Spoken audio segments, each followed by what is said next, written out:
Olá, tudo bem? Bom, então vamos retomar os nossos estudos, tá certo? Falando sobre os tempos verbais.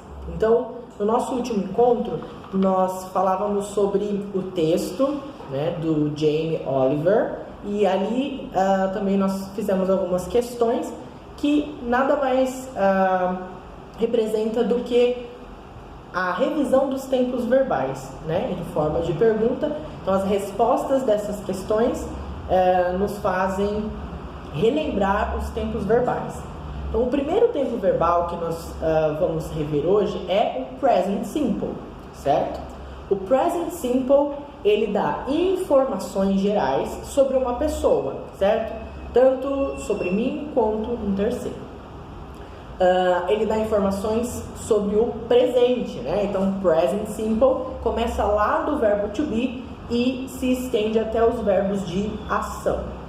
A estrutura dele é idêntica ao português quando se trata dos sujeitos I, you, we e they, né? Então, por exemplo, eu jogo futebol, I play soccer, né? Então, dentro dessa estrutura eu tenho I como sujeito, play como verbo e soccer é o complemento dessa frase, e até aí nós não temos nenhuma surpresa, correto?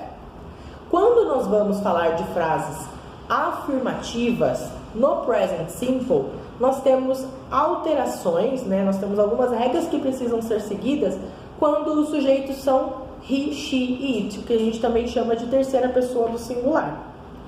O he, she, it, ele requer algumas alterações no verbo, que são elas. A primeira, acrescentar S no verbo. Se lá com o sujeito I eu disse I play soccer, com o sujeito she, por exemplo, ficaria she plays soccer. Porque a regra me fala que eu preciso acrescentar a letra S, ok? Então, she plays soccer. He plays soccer, ok? Então, a máquina funciona bem. The machine works properly, tá? Então, o work recebeu S porque machine é o sujeito da frase e aí ela faz referência ao pronome it, ok? Nós temos algumas exceções a essa regra do S, que são os verbos terminados em S, SS, SH, CH, O, X e Z. Se o verbo tiver essa terminação, ele não vai somente ser acrescido de S, mas também ES, ok? Por exemplo, o verbo go, né, se ele tiver precedido do sujeito em terceira pessoa, ele fica goes. Então, eu não falo she go to the supermarket. Eu falo she goes to the supermarket, ok? Então, imagina que eu esteja falando sobre a rotina de alguém. Meu filho acorda às 7 da manhã, ok? Eu estou falando de um terceiro. Meu filho se encaixaria em my son, que é referência a he. Então, my son wakes up at 7, ok? Então, o verbo é wake, eu preciso acrescentar S, isso na regra geral, ok? Agora, imagina que eu queira falar, o meu filho vai à escola. Meu filho vai à escola. My son goes to school. My son goes to school. Eu acrescento ES na estrutura, ok? No verbo. E nós também temos a regra do Y. Então, se eu tenho uma frase terminada em Y, o que vai acontecer? Eu preciso ver a letra que vem antes. Se a letra que vier antes do Y for uma consoante, então eu retiro o Y e acrescento IES. É o caso do verbo study, por exemplo. Então, se eu quero falar ele estuda, he studies, ok? Eu tiro o Y e acrescento IES para fazer essa frase corretamente, ok? Então, para as afirmativas, é isso que nós temos de mudança. Nós também começamos a conhecer os verbos auxiliares dentro dessa estrutura. Então, dentro do presente, nós vamos ter o verbo auxiliar do, ok? para que eu vou usar? Né? Então, pensando em uma frase interrogativa, o do não tem nenhuma tradução, assim como nenhum verbo auxiliar. Né? Os verbos auxiliares estão dentro da frase apenas para indicar tempo, se aquela frase está se referindo a algo no presente, no passado ou no futuro, ok? Então, se o do aparece antes do sujeito, é porque ele está sendo o verbo auxiliar daquela frase, indicando que a frase está no presente, certo? Então, do you wake up at 7 a.m.? Do you work? Do you go to school? Ok? Como nós vimos, quando eu tiver os sujeitos he, she, it, eu vou precisar usar algumas modificações. Na frase interrogativa, isso vai acontecer também. Então, eu vou colocar ES no do, e aí nós temos o verbo auxiliar does para he, she, it, ok? Então, ficaria does she go to school? Does she wake up at 7 in the morning? E aí o verbo não precisa sofrer mais nenhuma alteração, ok? Porque o tempo já está sendo indicado pelo verbo auxiliar, correto? Se eu quiser fazer negativa, don't. Don't. Para he, she, it, doesn't. Aqui no don't é a junção do do mais not, don't. Doesn't, a junção de does mais not. E aí na contração eu tenho doesn't. She doesn't go. She doesn't eat. I don't go. We don't eat, por exemplo. Ok? Então nós temos estes exemplos de simple present. Só uma revisão. Aí provavelmente você já deve ter aprendido algo sobre isso. Ok? Um pouquinho mais adiante, nós também temos o uso do present continuous, né? O present continuous, ele é a indicação da ação que está acontecendo no mesmo momento em que ela é narrada, né? Eu estou comendo, eu estou andando, ela está saindo, e assim sucessivamente, tá? São as nossas terminações endo, indo, ando, que em inglês vão ser simplificadas aí apenas pelo sufixo ing. Então eu coloco o ing no verbo e ele dá essa intenção. Obviamente que não somente isso não se restringe, né? Então eu tenho vários outros usos dos verbos com ing, mas nesse primeiro momento nós estamos falando do uso do ing dentro do present continuous, ok? E aí eu preciso resgatar os meus conhecimentos sobre o verbo to be, porque eu vou precisar usá-lo, ok? Então, primeiro eu tenho o verbo to be, né, do ser e estar, e depois o verbo com ing. Eu estou escrevendo. I am writing. Ela está andando. She is walking. Ok? E assim sucessivamente.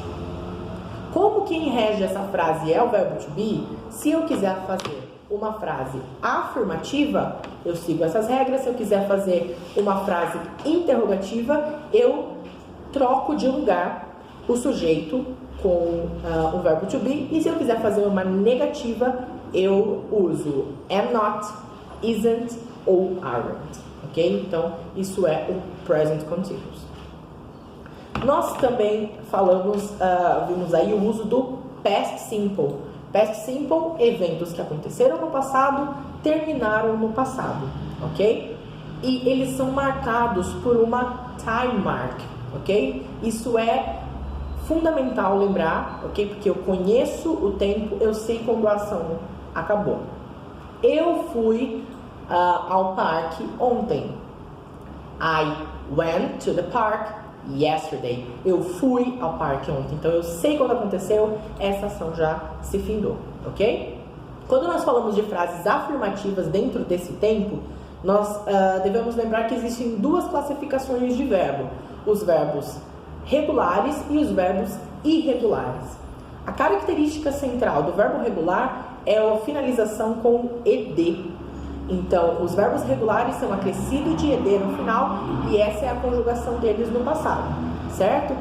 E nós também temos os verbos irregulares, que por si só dizem que não seguem nenhum padrão, e por isso nós temos uma tabela que temos que seguir para saber qual é o uso correto da escrita, e aí também, consequentemente, da fala, né? Então, entre os verbos irregulares, nós temos o verbo go, por exemplo. Então, se eu quero conjugar o verbo go no passado, went. O verbo buy, bought. O verbo bring, brought. Ok? E entre outros aí, centenas de verbos irregulares.